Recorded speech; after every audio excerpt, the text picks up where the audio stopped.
Au Carrousel du Louvre à Paris se déroulait du 25 au 28 octobre 2018 le Salon international du patrimoine culturel.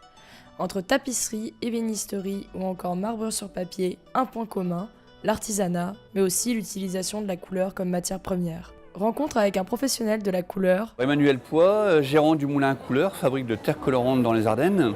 Nous sommes fabricants de pigments en poudre qui vont être destinés à différentes utilisations qui vont être assez vastes puisque nous on colore aussi bien de l'artiste peintre jusqu'au façadier, au maçon qui va utiliser nos pigments.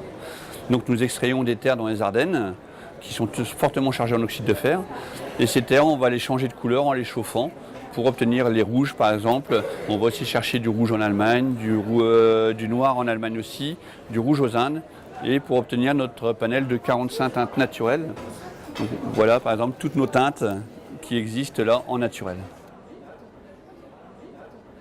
Nous sommes en pigment minéral naturel, donc le spectre il va être du jaune au rouge et on part aussi du gris pour aller au noir. On n'a pas de couleur vive, on n'a pas de couleur fluo dans les terres. Nous vraiment en pigment minéral, on est vraiment sur des teintes standards, donc du jaune, rouge, du gris au noir. Notre matière c'est de la terre. Le principe, on va sortir 1 tonne de terre de la carrière et on va en sortir 700 kg de produits finis. C'est les terres, les ocres, donc les 300 kg qui manquent, c'est l'eau qui s'évapore. Mais on ne rajoute jamais de colorant additionnel ou de conservateur, on joue juste sur la composition de la terre à la base.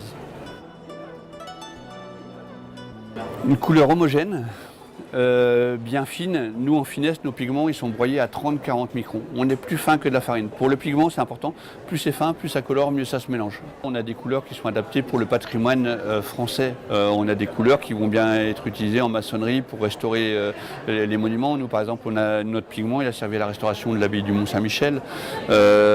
Aussi Château de Versailles, on envoie des pigments pour travailler avec les artisans qui travaillent avec ces couleurs. Donc nous, le pigment tout seul, on n'en fait rien.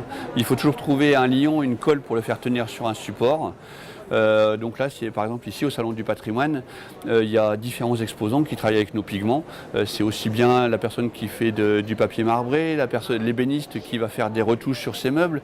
On a aussi des façadiers qui vont faire des enduits ou des peintres décorateurs qui vont utiliser nos pigments.